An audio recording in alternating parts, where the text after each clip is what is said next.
वो बता दें कि हाँ 2 साल तक हम एक भी भर्ती नहीं निकालेंगे, लेकिन निकालें तो फिर कमिटमेंट होना चाहिए कि कोई भर्ती निकाली तो उसको कहे कि जनवरी में निकली है, दिसंबर तक आपको अपॉइंटमेंट देंगे। तो वो आदमी 1 साल के लिए कहीं कर्जा लाके किसान मजदूर अपने बेटे को पढ़ाए और उसका सिलेक्शन हो, लेकिन होता ऐसा नहीं है।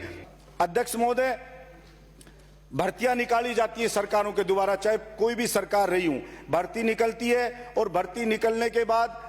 पहली बात तो ये होता है कि निकलेगी भर्ती, जैसे कोई भर्ती अभी निकली हुई 18 में और अभी तक उनका रिजल्ट ही नहीं आया। ऐसे एक भर्ती निकालते 3 से 4 साल तक रिजल्ट नहीं आता है, फिर और भर्तियां निकलती रहती हैं। गांव का बच्चा यहां पे आता है अध्यक्ष महोदय, तो एक मकान कमरा उसको 4,000 कम से कम किराए पे लेना पड़ता है और उसका खाने का ट्रांसपोर्ट का सारा खर्चा मिलाओ तो कम से कम 10,000 रुपए एक युवा के खर्च होते हैं और कोचिंग की फीस अलग देता है। अब एक भर्ती आपने निकाल दी, जैसे RS की निकाल दी, RPSC ने निकाल दी भर्ती, और भर्ती निकाल दी 18 में और उसका रिजल्ट आज तक नहीं आया। अब वो विद्यार्थी पहले RS की तैयारी करके एग्जाम दे देता है, फिर दूसरी भर्ती निकलती है, फिर दूसरी कोचिंग करता है, फिर उसकी तैयारी में लगा रहता है, फिर तीसरी निकलती है उसमें लगा रहता है, फिर चौथी निकलती है उसमें लगा रहता है। तो हर साल जो आदमी इतनी महंगी महंगी कोचिंग में फीस देता है, 10,000 रुपए महीने के देता है, वो गरीब किसान का बेटा किस तरह से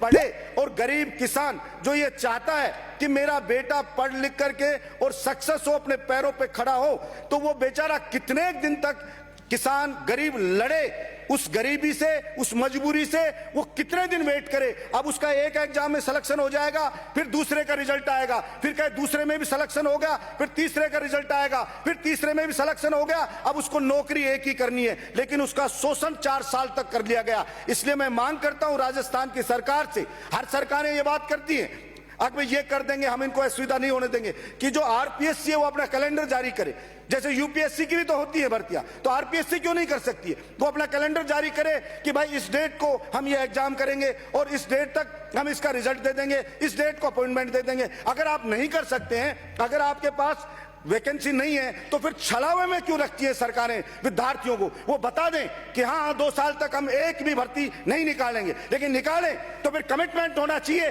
कि कोई भर्ती निकाली तो उसको कहे कि जनवरी में निकली है, दिसंबर तक आपको अपॉइंटमेंट देंगे। तो वो आदमी 1 साल के लिए कहीं कर्जा लाके किसान मजदूर अपने बेटे को पढ़ाए और उसका सिलेक्शन हो, लेकिन होता ऐसा नहीं है। इसलिए हर सरकार ये कहती है, तो मैं सरकार से मांग करता हूं और अपेक्षा करता हूं, देखिए जो युवा है, मुझे नहीं पता सबको पता लगता है कि नहीं लगता है। अध्यक्ष महोदय, मुझे कई लोग, साथी लोग कहते हैं सारा दर्द बलजीत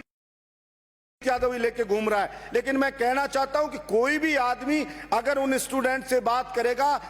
तो आपको पता लग जाएगा कितनी बड़ी परेशानी में हूं। एक एक रुपए के लिए मोहताज व्यक्ति कर्जा लाके लाता है, हाई ब्याज के ऊपर पैसा लेके आता है, और हर माँ बाप चाहता है कि बच्चा 1 नंबर से रह गया, वो दूसरे साल कोचिंग कराता है, अब की बार हो जाएगा, उसका एग्जाम का रिजल्ट नहीं आता है, वो सोचता है बेटे को घर नहीं बिठाऊं, वो दूसरी वैकेंसी को निकलती है उसका फॉर्म भरवाता है, उसकी कोचिंग करवाता है। कोचिंग सेंटर है वो सवा लाख रुपए एक साल के ले लेते हैं, 1.25 लाख रुपए रहने खाने का खर्च हो गए।